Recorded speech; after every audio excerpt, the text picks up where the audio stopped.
प्रिय विद्यार्थियों, आज हम मनुस्मृति के 26वें श्लोक से अध्ययन करेंगे कि इसमें जो संस्कार हैं, संस्कारों का क्या स्वरूप है, क्या उद्देश्य है, उनकी संख्या, उनकी विधि, इन सब के विषय में जो धर्मशास्त्रों में या महर्षि मनु ने जो मनुस्मृति में बताया है उसके विषय में हम अध्ययन करेंगे। तो सबसे पहले जो संस्कार है उसका अर्थ क्या है कि संस्कार का सामान्य रूप से हम अर्थ लेते हैं शुद्धि या स्वच्छता। कि मानव जीवन जो है जब जन्म लेता है कि जन्म से प्रत्येक मनुष्य जो है वो शूद्र या असंस्कृत होता है। शूद्र से तात्पर्य कि वर्ण व्यवस्था वाले शूद्र से नहीं है, अपितु असंस्कृत रूप से है, लेकिन संस्कारों से ही वो द्विज कहलाता है और वो मणि की तरह दीप्यमान हो जाता है। और जब व्यक्ति के संस्कार हो जाते हैं, मनुष्य के संस्कार हो जाते हैं, तो उन संस्कारों के द्वारा उसका शारीरिक, मानसिक, बौद्धिक, वैयक्तिक, सामाजिक और धार्मिक जीवन भी जो है उन्नत हो जाता है। संस्कार शब्द सम उपसर्ग पूर्वक क्री धातु से मन प्रत्यय लगाकर बनता है, जिसका अर्थ भी शुद्धता से है। कि जो शबर है, आचार्य शबर ने संस्कार शब्द का अर्थ बताया है, संस्कारो नाम स भवति यस्मिन् जाते पदार्थो भवति योग्य है कस्यचित अर्थस्य।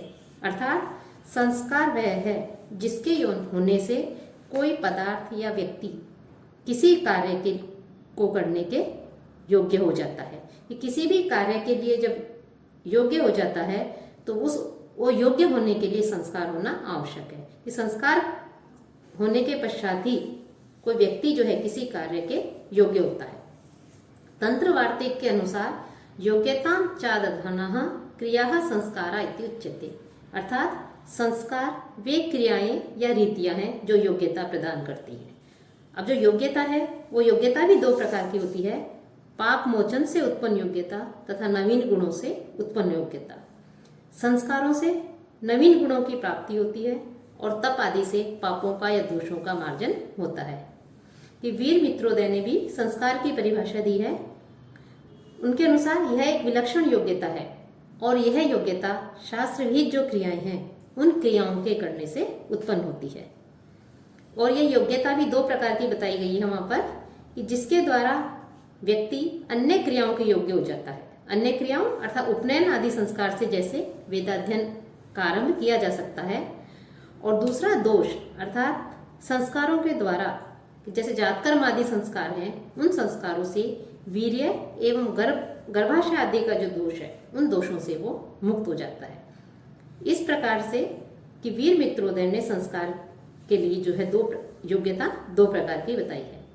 अब संस्कार क्या है, उनका क्या उद्देश्य है, तो उसके उद्देश्य बताते हुए जो मनु है वो महर्षि मनुस्मृति के 26वें श्लोक में कहते हैं कि वैदिके है कर्म भी पुण्य है निषेकादि द्विजन्मनाम कार्य है शरीर संस्कार है पावन है प्रेत्य च इह च।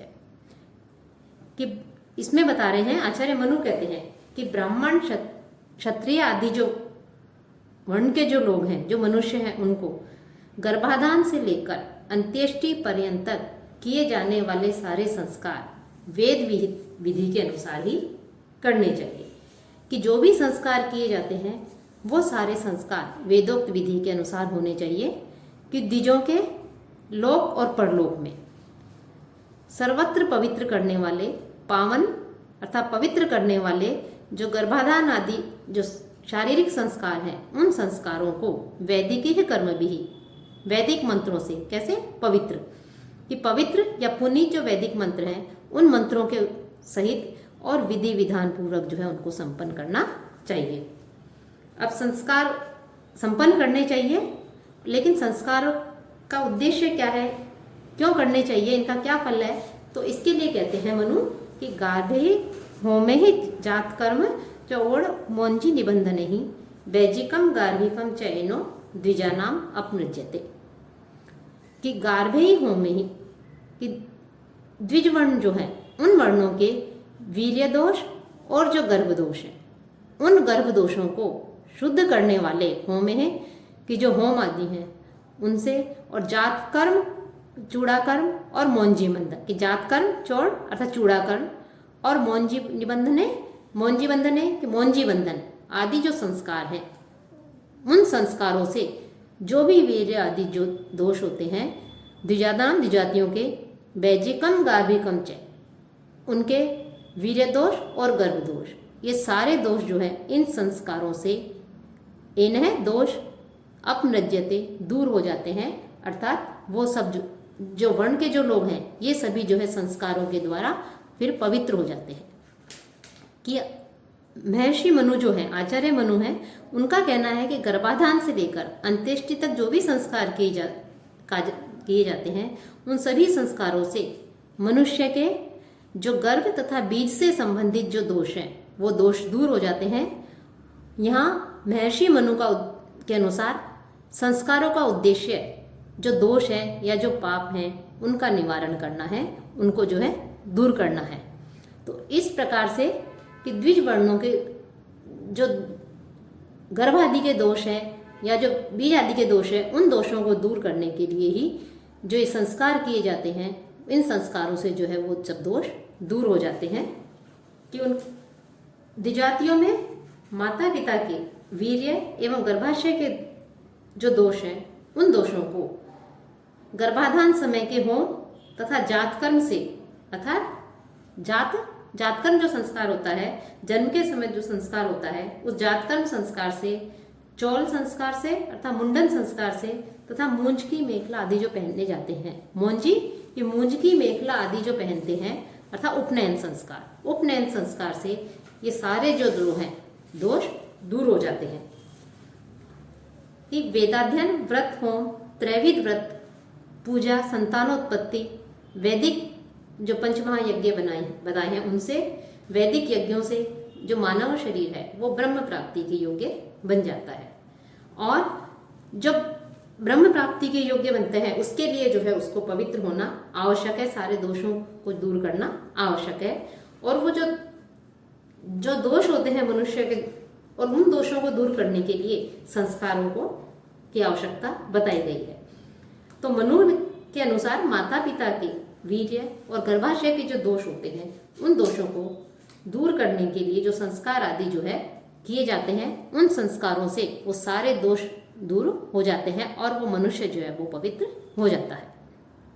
साथ ही जो अब स्वाध्याय आदि जो है, उस स्वाध्याय आदि का क्या अर्थ है, क्या जो है उसका फल है, उसका क्या लाभ है, इसके विषय में मनु जो है वो बताते हैं कि स्वाध्यायेन व्रते ही होमे ही त्रैविधि इज्जया सुते ही महायज्ञेश्च ब्राह्मीयम क्रियते तनु। कि स्वाध्याय के द्वारा, स्वाध्याय से तात्पर्य या वेदाध्ययन से है, कि स्वाध्याय के द्वारा अर्थात जो वैदिक जो ग्रंथ हैं उनके अध्ययन के द्वारा, वेदाध्ययन के द्वारा, व्रते ही होमे जो व्रत आदि हैं उन व्रतों का पालन करके, होम आदि का संपादन करके, त्रैविधेन इज्जया त्रिविध जो अनुष्ठान हैं उन अनुष्ठानों को करके, अर्थात देव तर्पण, ऋषि तर्पण, पितृ तर्पण आदि जो हैं, इन सब कार्यों को करने के पश्चात सुते ही जो पुत्र होता है वो महायज्ञ ही, जो महायज्ञ हैं उन महायज्ञों, यज्ञ विधानों के संपादन से, यज्ञ ही कि जो महान यज्ञ हैं, पंच महायज्ञ अनुष्ठान आदि, और यज्ञ ही और अन्य जो यज्ञ आदि हैं उन यज्ञ आदियों को संपन्न करके उनके संपादन से इयम तनु, यह शरीर जो है वो ब्राह्मी क्रियते, ब्रह्म साक्षात्कार के योग्य बनाया जा सकता है।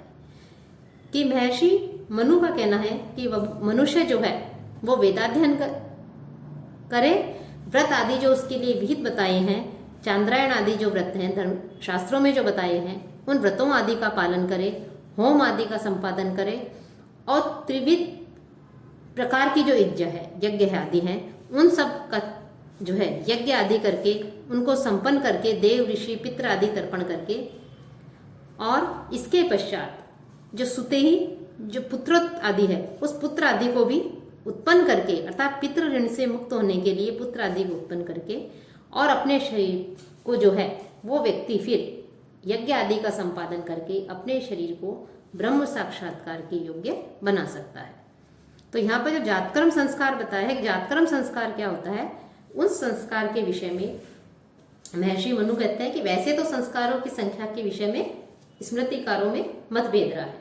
गौतम ने 40 संस्कार बताए हैं और आत्मा के 8 शील गुणों का भी वर्णन किया है। कुछ संस्कारों की संख्या जो है अलग अलग बताते हैं, अलग अलग उनकी संख्या बताई गई है। तो उसी क्रम में महर्षि मनु जो है, वो महर्षि मनु जो जातकर्म संस्कार है, उस जातकर्म संस्कार का वर्णन करते हुए उसका क्या स्वरूप है, उसके लिए कह रहे हैं कि प्रांग नाभिवर्धनात् पुंसो जातकर्म विधीयते मंत्रवत प्राशनम चस्य हिरण्य मधु सर्पिषा।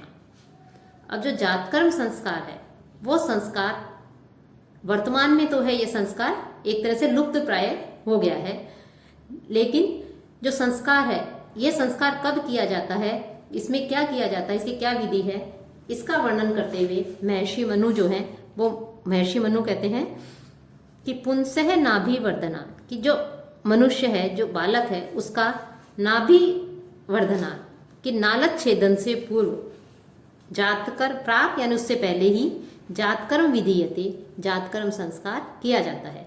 कि बालक का जब नाल छेदन किया जाता है तो उस नाल, जिसे नाल काटना बोलते हैं, उससे पहले ही जो है ये जातकर्म संस्कार किया जाता है। और इस संस्कार में वो जो बालक है, उस बालक को मंत्रवत के मंत्रों के साथ में, मंत्रवत कि उस बालक को मंत्र सहित जो है हिरण्य मधु सर्पिषा, इस स्वर्ण मधु और जो घी है, घृत है, उसका जो है प्राशनम, उसका प्राशन कराया जाता है। कि इसमें बालक को जो है स्वर्ण के शलाका आदि से मधु एवं घी का प्राशन कराया जाता है। और यह संस्कार जो है, यह जब नालक छेदन होता है उससे पूर्व ये संस्कार संपन्न किया जाता है। और इस ग्रही सूत्रों में जो विवरण दिया है उसके अनुसार भी इस संस्कार के समय जो है शिशु को स्वर्ण शलाका से विषम मात्रा में मिश्रित मधु और घी चटाया जाता है। और उसकी जो जिह्वा है, उस जिह्वा के ऊपर जो ओम है, उस ओम को जो है लिखा जाता है। कि उसकी जो जिह्वा है, उस जिह्वा के ऊपर ओम लिखा जाता है। और यह जो कृत्य है, यह अत्यंत प्राचीन बताया गया है, अत्यंत प्राचीन है। कुछ का मानना है कि जन्म के उपरांत ये संस्कार जो है होना चाहिए। किसका मानना है? कुछ धर्मशास्त्रकारों का मानना है कि जन्म से पूर्व जो है ये संस्कार हो जाना चाहिए। लेकिन मनु जो है वो कहते हैं कि बालक के नाल छेदन से पूर्व जो है इस संस्कार को संपन्न कर लेना चाहिए।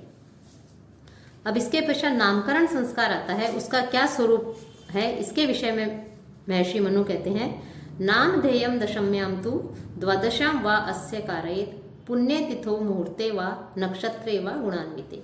कि जो बालक है उस बालक का नामकरण जो है संस्कार दशम्याम तु, दशमी, द्वादशाम या द्वादशी जो तिथि है या जो दिन है कि जन्म से 10वें दिन या 12वें दिन या किसी पुण्य तीर्थों या किसी शुभ तिथि में, शुभ मुहूर्त में, पुण्य तिथो मुहूर्ते व नक्षत्रे, कि किसी शुभ तिथि में, किसी शुभ मुहूर्त में या शुभ नक्षत्र में जो है इस संस्कार को जो है संपन्न करा देना चाहिए। कि जन्म लेने वाला जो बालक है, जिसने जन्म लिया है, उस उत्पन्न शिशु का नामकरण संस्कार उसके जन्म से 10वें, 12वें या किसी शुभ तिथि को, शुभ मुहूर्त में या शुभ नक्षत्र में जो है ये संस्कार संपन्न करवा देना चाहिए। अब नामकरण संस्कार का क्या विधान है, जो है कैसे नाम होने चाहिए, उसके लिए कह रहे हैं मंगल्यम ब्राह्मणस्य स्यात् क्षत्रियस्य बलान्वितम वैश्यस्य धन संयुक्तम शूद्रस्य तु जुगुप्सितम।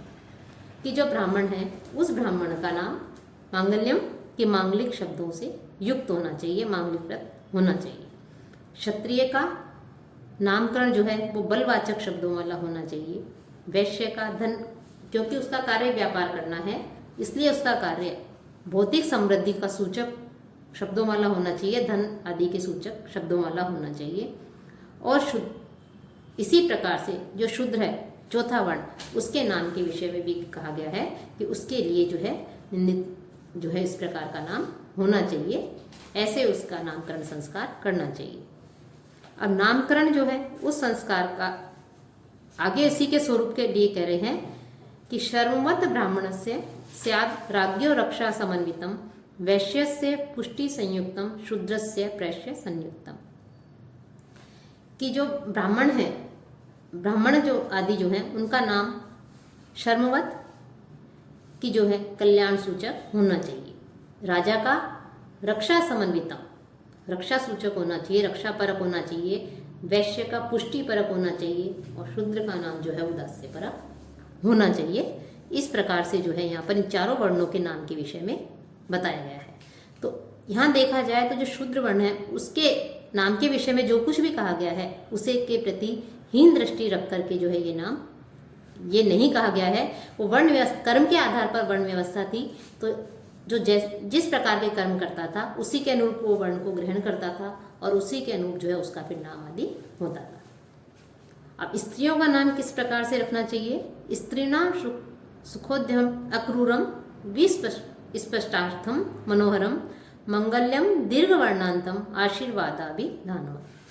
कि स्त्रियों का नाम जो है वो सुखपूर्वक, सुखोद्यम कि सुखपूर्वक, जिसे बोलने में आसानी हो, सरलता से जिसका उच्चारण किया जाए ऐसा होना चाहिए। और कठोर वर्णों से, अक्रूरम कठोर वर्णों से रहित होना चाहिए। और विस्पष्टार्थम कि विशेष रूप से स्पष्ट अर्थ वाला होना चाहिए। मनोहरम आकर्षक होना चाहिए, मांगलिक होना चाहिए। दीर्घ वर्णांत कि दीर्घांत होना चाहिए, कि दीर्घ वर्णांत होना चाहिए, आखिर में जो है वर्ण जो है वो दीर्घ होना चाहिए। और साथ ही साथ आशीर्वादात्मक जो शब्द हैं वो आशीर्वादात्मक शब्दों से युक्त जो नाम है वो नाम जो है स्त्रियों के होने चाहिए। मंगलमय हो, छोटे हो, लेकिन आशीर्वादात्मक हो, बोलने में सुखकर हो और अंत में जो है दीर्घ वर्णांत हो। कि जैसे कल्याणी, यशोदा, रमा आदि इस प्रकार से दीर्घ वर्णांत जो है वो हो और लेकिन कल्याण सूचक नाम होना चाहिए। अब जब निष्क्रमण और अन्नप्राशन संस्कार का क्या समय होता है उसके लिए कह रहे हैं चतुर्थे मासी कर्तव्यम शिशोः निष्क्रमणम गृहात्, षष्ठे अन्नप्राशनम मासी यदिष्टम मंगलम कुले। कि चौथे महीने में बालक का घर से निष्क्रमण संस्कार किया जाता है। चतुर्थे मासी गृहात् शिशोः निष्क्रमणम कर्तव्यम, अर्थात बालक को प्रथम बार घर से बाहर निकाला जाता है। तो चौथे महीने में शिशु को घर से बाहर निकालना चाहिए, अर्थात उसका निष्क्रमण संस्कार करना चाहिए। षष्ठे अन्नप्राशनम, और छठे महीने में अन्नप्राशन संस्कार करना चाहिए। यदवा अथवा जो कुल है, कुल है कि कुल में जो कुछ भी इष्ट है, जो मंगल है, उसके अनुसार जो है अभी कुल परंपरा से जो चला आ रहा है उस कुल में जो मास को अभिष्ट माना जाता है, शुभ माना जाता है, तिथि को, नक्षत्र को, उसके अनुरूप जो है ये निष्क्रमण संस्कार कर लेना चाहिए। और इसी प्रकार से जो है अन्नप्राशन संस्कार के लिए भी कहा गया है, इस प्रकार से संस्कार कर लेना चाहिए। चूड़ा कर्म द्विजाति नाम सर्वेशाम एव धर्मतः प्रथमे अब्दे तृतीय वा कर्तव्यम श्रुति चौदह। कि सभी जो वर्ण है सर्वेशाम एव द्विजाति नाम, कि सारे जो द्विजाति जो वर्ण है उन वर्णों को चूड़ा कर्म जो संस्कार है वो प्रथमे अब्दे बालक के पहले, तृतीय तीसरे व धर्मतः या धर्म की दृष्टि से, श्रुति ही चौदह या वेदोक्त प्रेरणा से, वेदों में जो बताया गया है समय उसके अनुरूप जो है कर्तव्यम चूड़ा कर्म संस्कार को कर लेना चाहिए। अर्थात ब्राह्मण, क्षत्रिय, वैश्य आदि जो वर्ण है उन वर्णों के बालकों का चूड़ा कर्म संस्कार पहले एवं तीसरे वर्ष में संपन्न करने के लिए कहा गया है कि इन वर्णों का संस्कार इस प्रकार से जो है करना चाहिए। उपनयन संस्कार कब करना चाहिए? गर्भाष्टमे अब्दे पूर्वीत ब्राह्मणस्य उपनयन, गर्भात एकादशे राज्ञो गर्भात तु द्वादशे विषय है। अब ब्राह्मण, क्षत्रिय, वैश्य ये द्विजाति कहलाते हैं, तो इनका उपनयन संस्कार कब करना चाहिए इसके लिए कह रहे हैं कि जो ब्राह्मण वर्ण है उसका उपनयन संस्कार गर्भाष्टमे अब्दे कि गर्भ के 8वें वर्ष में, कि ब्राह्मण का उपनयन संस्कार गर्भ के 8वें वर्ष में पूर्वित कर लेना चाहिए। और क्षत्रिय राज्ञो कि क्षत्रिय का एकादशे गर्भ के 11वें वर्ष में, और विषय है वैश्य का द्वादशे कि जो गर्भ के 12वें वर्ष में उपनयन संस्कार संपन्न करना चाहिए। ब्रह्मवर्चस कामस्य कार्य पिप्रस्य पंचमे राज्ञो मलार्थिन है षष्ठे वैश्यस्य यह अर्थिन अष्टमे। कि वैश्यस्य कि जो वैश्य है उसका यह अर्थिन अष्टमे, यदि वैश्य जो है उस वैश्य को यदि वो ऐश्वर्य की प्राप्ति का इच्छुक है, आकांक्षी है, तो उसका उपनयन संस्कार 8वें वर्ष में भी करने के लिए कहा गया है। ये ऊपर जो बताए गए थे कि 8वें ब्राह्मण का 8वें में, क्षत्रिय का 11वें में और वैश्य का 12वें वर्ष में जो है संस्कार करना चाहिए। लेकिन जो ब्रह्म वर्चस्व की इच्छा रखने वाले हैं, जो ब्रह्म तेज की कामना रखने वाले हैं, ऐसे लोगों के संस्कारों के लिए जो है उन्होंने आयु कुछ कम कर दी कि जो ब्रह्म वर्चस्व की कामना करने वाले जो ब्राह्मण है उसका पंचमे 5वें वर्ष में उपनयन संस्कार, वैसे तो 8 वर्ष है लेकिन 5वें वर्ष में उसका उपनयन संस्कार किया जा सकता है। शक्ति की बल की कामना करने वाले क्षत्रिय का उपनयन संस्कार गर्भ से 6ठे वर्ष में, और जो धनादि की प्राप्ति करना चाहता है, व्यापार आदि में जिसकी रुचि है, ऐसे वैश्य का उपनयन संस्कार गर्भ से 8वें वर्ष में कर दिया जाता है। और इस उपनयन संस्कार का वैज्ञानिक जो है आवश्यक वैज्ञानिक दृष्टि से भी इसे उपयोगी बताया गया है और इसको विशिष्ट विधि के द्वारा विशिष्ट कामना से संपन्न किया जाता है। शास्त्रोक्त विधि से मंत्रों के सहित जो है इसको किया जाता है और इसी संस्कार को जो है यज्ञोपवीत संस्कार भी कहते हैं। आड़ षोडशात् ब्राह्मणस्य सावित्री न अति वर्तते आद्वाविंशात् क्षत्र बंधर आ चतुर्विंशते विषय है। अब ब्राह्मण, क्षत्रिय, वैश्य इन तीनों के लिए ये आयु बता दी मुख्य रूप से कि ब्राह्मण आदि सबके लिए 8, 11 और 12 ये जो है उपनयन संस्कार का उपयुक्त समय बताया गया है। लेकिन उपनयन की अंतिम सीमा भी बताई गई है कि इसके पश्चात जो है उपनयन संस्कार नहीं किया जाता।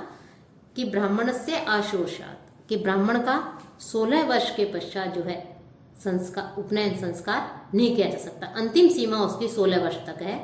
क्षत्रिय का द्वाविंशात 22वें वर्ष तक है कि क्षत्रिय का उपनयन संस्कार 22 वर्ष तक कर सकते हैं और वैश्य का 24 वर्ष तक जो है उपनयन संस्कार कर सकते हैं। तब तक जो है सावित्री न अति वर्तते, कि जो सावित्री है या गायत्री जो प्रदान कांड है उसका जो है अतिक्रमण वो नहीं करता। अर्थात इन्हें जो है 16, 22 और 24 वर्ष इनके उपनयन संस्कार की अंतिम सीमा है। इस समय तक, इतने वर्षों तक इन्हें गायत्री जो मंत्र है आदि की शिक्षा दी जा सकती है। इनका उपनयन संस्कार आदि विधि पूर्वक किया जा सकता है। और यदि तब तक भी इन द्विजातियों का उपनयन संस्कार नहीं हो तो अत ऊर्ध्वम त्रयप्येते यथा कालम असंस्कृतः सावित्री पतिता व्रात्या भवन्ते आर्य विगर्हिता। कि यदि इनका इस आयु तक भी उपनयन संस्कार नहीं हो तो ये व्रात्य कहलाते हैं। इन्हें जो है व्रात्य कहा जाता है। कि इस अवधि अत ऊर्ध्वम की इस अवधि के पश्चात भी त्रयो अप्येते की जो 3 वर्ण है ब्राह्मण, क्षत्रिय, वैश्य, यदि इनका ये उपनयन संस्कार यथा कालम है संस्कृता, यदि यथा समय पर यदि इनका उपनयन संस्कार इस अवधि तक भी नहीं किया जा सकता तो ये जो है सावित्री पतिता, ये पतित सावित्री कहलाते हैं। सावित्री जो गायत्री आदि है उससे पतित हो जाते हैं और आर्य विगर्हिता और शिष्ट जनों के द्वारा ये निंदित होते हैं और व्रात्या भवंती, और इनको जो है फिर ये व्रात्या कहे जाते हैं।